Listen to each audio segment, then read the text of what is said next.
Hello everyone. आज के इस वीडियो में हम लोग जिस टॉपिक के ऊपर पढ़ने जा रहे हैं वो है obesity, meaning and factors. Obesity क्या है? ये एक तरह का मेंटल कंडीशन है जहाँ पर बॉडी में एक्सेस फैट, बॉडी फैट जमा हो जाता है और इतना ज़्यादा जमा हो जाता है कि वो हमारे हेल्थ के ऊपर नेगेटिव इफ़ेक्ट ला सकता है। यानी कि हमारा बॉडी मास इंडेक्स जो होता है BMI, अगर वो नॉर्मल से अधिक होगा तो वो उसको हम लोग ओबेसिटी या उस आदमी को ओबीस या मोटा कह सकते हैं। तो आइए हम लोग देखते हैं कि इसके क्या क्या ऐसे असर होते हैं, फैक्टर्स होते हैं और इसका पहले अर्थ हम लोग जानेंगे। उसके बाद हम लोग देखेंगे कि इसके सिम्टम्स क्या होते हैं और उसका कारण क्या होता है। Obesity is a complex disease involving an excessive amount of body fat, यानी कि बहुत ज़्यादा excessive amount of body fat जब जमा हो जाता है किसी व्यक्ति के अंदर तो ओबेसिटी कहलाता है। Obesity isn't just a cosmetic concern, यानी कि कॉस्मेटिक कंसर्न का अर्थ होता है कि हम लोग ये नहीं कि ओबेसिटी के चलते हम लोग बुरे दिखते हैं या अच्छे दिखते हैं या जो भी। इसका it is a medical problem that increases your risk of other diseases and health problems, यानी कि ये एक मेडिकल प्रॉब्लम के रूप में आता है। यानी कि ये हमारे हेल्थ पर इतना बुरा इफ़ेक्ट डालता है ओबेसिटी कि हमें बहुत तरह के हेल्थ प्रॉब्लम्स आ सकते हैं, जैसे heart disease, diabetes, high blood pressure या हाइपरटेंशन एंड सर्टन कैंसर्स। कुछ एक कैंसर्स भी होते हैं। Generally fat should constitute about 20 to 27% of body tissue in women and about 15 to 22% in main, यानी कि जो हमारा बॉडी टिश्यू होता है वो वुमेन में 20 to 27% होना चाहिए और मेल में 15 to 22% होना चाहिए। The body mass index determines weather a person is overweight और ओबीस। बॉडी मास इंडेक्स जो है उसका कॉलम होता है, उसका रेंज होता है। उस रेंज से हम लोग बता सकते हैं कि कोई व्यक्ति ओवरवेट हो गया है या नॉर्मल वेट है या अंडर वेट है या क्या है। आइए हम लोग इस चार्ट के आधार से देखते हैं। BMI अगर बिलो 18.5 है तो हम वेट स्टेटस उसका बताता है अंडर वेट, यानी कम है।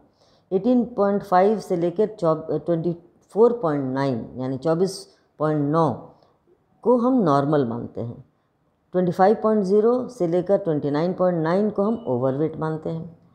30.0 एंड हायर को ओबेसिटी मानते हैं, यानी कि 30 से ज़्यादा अगर BMI होगा तो उसको हम उस व्यक्ति को ओबीस या ओबेसिटी का पेशेंट मान सकते हैं। Obesity is diagnosed when your body mass index is 30 और हायर, जैसा कि अभी हमने बताया आपको। To determine your body mass index, divide your weight in pounds by your height in inches squared and multiplied by 703, और divide your weight in kilograms by your height in meters squared। इस तरह से हम लोग division और multiplication करके हम लोग ये देखते हैं कि हमारा बॉडी वेट क्या है और किस तरह से उसके आधार पर, किसके आधार पर कितना BMI होना चाहिए। फैक्टर्स क्या क्या हैं इसके? फैक्टर्स में आ जाते हैं obesity usually results from a combination of causes and contributing factors, जैसे कि बहुत सारे ऐसे कम्बिनेशन ऑफ कॉजेज़ है, इसमें बहुत तरह का मिला जुला कारण है। जैसे पहला है family inheritance and influence. Family inheritance यानी इनहेरिट जो हम लोग करते हैं, जो ग्रहण करते हैं अपने परिवार से, जैसे जेनेटिक फैक्टर्स जो उसमें होते हैं। तो उसमें ये देखा जाता है कि अगर कोई व्यक्ति को घर में कोई ऐसा बॉडी मास इंडेक्स अगर ज़्यादा है तो वो घर के बच्चे लोगों में भी इस तरह का पाया जाता है कि इस तरह के जो आने वाले बच्चे होंगे तो चाइल्डहुड से ही वो बच्चों में ओबेसिटी देखी जाती है। फैमिली का इन्फ्लुएंस भी, अगर फैमिली जिस तरह का खाना पीना है, उस फैमिली का जिस तरह का सोशल कल्चर है उसका, या फिर जिस तरह का उन लोग का सोसाइटी जिस तरह का रहन सहन है, उससे भी हमारा बॉडी मास इंडेक्स काफ़ी प्रभावित होता है। उसके बाद आता है लाइफस्टाइल चॉइसेस। लाइफस्टाइल चॉइसेस मतलब कि जो हमारा लाइफस्टाइल है, जिस तरह से हम जीवन अपना व्यतीत करते हैं, जिस तरह से हमारा जीने का स्टाइल है, तरीका है जीने का, वो भी इम्पॉर्टेंट है। तो इसमें अनहेल्दी डाइट, यानी कि अगर हम डाइट अगर अनहेल्दी खाते हैं, जैसे बहुत ज़्यादा फैटी चीज़ खाते हैं, फ्राइड चीज़ खाते हैं, या हम लोग बहुत ज़्यादा आजकल फ़ास्ट फूड का ज़माना है, फ़ास्ट फूड अगर खाते हैं, बच्चों में अधिकतर फ़ास्ट फूड के चलते, और जितना जो एरेटिक ड्रिंक्स जो लोग करते हैं, जो पेप्सी और कोका कोला ये सब जो पीते हैं, उसमें भी हाई अमाउंट ऑफ शुगर और कोलेस्ट्रॉल होता है, फैट होता है। तो इस तरह से अनहेल्दी डाइट जो लोग लेते हैं, जिनका लाइफस्टाइल में ऐसा अनहेल्दी डाइट है, उनमें ओबेसिटी का होने का चांस काफ़ी होता है। लिक्विड कैलोरीज जैसा अभी हमने बताया आपको, जो एरेटेड ड्रिंक्स सब लोग लेते हैं या जो लोग अगर अल्कोहल लेते हैं, बियर पीते हैं ज़्यादा, उन लोगों में भी ऐसा होता है। इनएक्टिविटी यानी फिज़िकल इनएक्टिविटी, अगर फिज़िकल इनएक्टिविटी है उस व्यक्ति में, तो वो व्यक्ति का हमेशा एक जगह बैठा रहेगा, कोई फिज़िकल काम नहीं करेगा, तो धीरे धीरे फैट एक्यूमुलेट होता है, जमा होता जाता है, और नतीजा ये होता है कि धीरे धीरे वो व्यक्ति बहुत ज़्यादा मोटा हो जाता है। सर्टेन डिजीज़ेज़ एंड मेडिकेशंस, कभी कभी क्या होता है, किसी किसी बीमारी में बॉडी वेट काफ़ी बढ़ जाता है, या फिर किसी किसी मेडिकेशन से भी बॉडी वेट काफ़ी बढ़ जाता है। जैसे कि अगर किसी को थायराइड है, अगर थायराइड अगर बढ़ा हुआ है या घटा हुआ है, तो वैसे कंडीशन में बॉडी काफ़ी ज़्यादा फैल जाता है, काफ़ी मोटा हो जाता है वो व्यक्ति।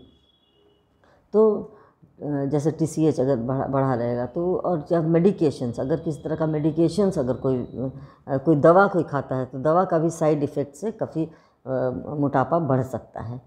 सोशल एंड इकोनॉमिक इश्यूज़, कभी कभी सोशल और इकोनॉमिक इश्यूज़ में भी हम लोग देखते हैं कि अगर समझ लीजिए इकोनॉमिकली काफ़ी रिच है, या फिर सोशल नेटवर्किंग उसका इतना ज़्यादा है कि हमेशा आए दिन पार्टी और लोगों से मिलना जुलना और हमेशा रिच फूड खाना और इस तरह से मीटिंग्स और इस तरह की बातें होती हैं, तो वैसे भी कभी कभी व्यक्ति में ये जो ओबेसिटी आ सकती है। उसके बाद एज है, एज के हिसाब से भी होता है।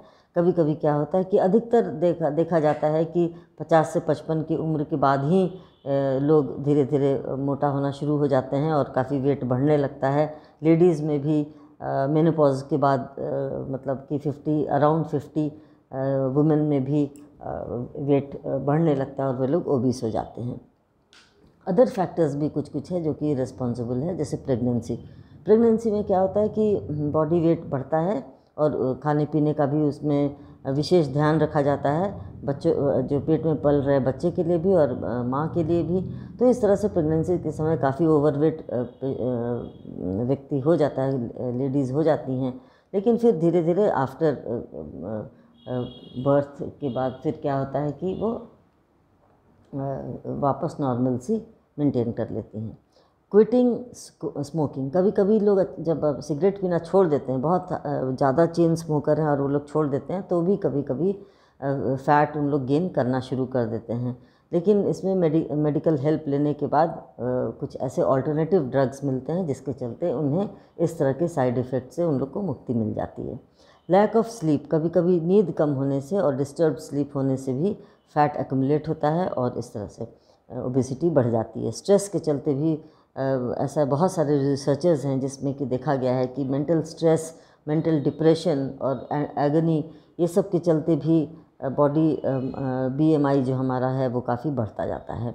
माइक्रोबियोम में भी इस तरह से होता है कि हमारे बॉडी में इस तरह के सिस्टम्स होते हैं जिसके चलते ओबीस व्यक्ति हो जाता है। Previous attempts to lose weight, बहुत लोग वेट लूज़ करने की कोशिश करते हैं और जब डाइटिंग करते हैं और तरह तरह के उपाय ढूंढते हैं, कुछ कुछ टैबलेट्स खाते हैं, कुछ करते हैं, तो उसमें क्या होता है कि जब वो एक छोड़ते हैं, यानी कि फिर से अगर नॉर्मल खाना खाने लगते हैं, तो जो वेट लूज़ किया था वो अचानक बहुत ज़्यादा बलूनिंग इफ़ेक्ट हो जाता है और वो बहुत ज़्यादा उनका वेट बढ़ जाता है, ओबीस हो जाते हैं वे लोग।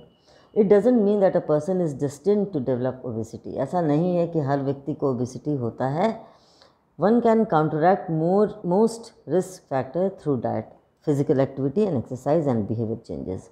तो अगर अपने आप को मेंटेन रखने के लिए, अपने आप को स्वस्थ और हेल्दी रखने के लिए कुछ एक ऐसी बातें हैं जो कि अगर व्यक्ति चाहे तो पर्सनली वो खुद अपना ख्याल रख सकता है, अपने अच्छे भोजन से, बैलेंस डाइट लेकर, फिज़िकल एक्टिविटी करके, एक्सरसाइज करके, योगा करके, या बहुत सारे ऐसे हैं जो कि हम लोग ट्रीटमेंट में डिस्कस करेंगे। और behavioural changes, this is very important.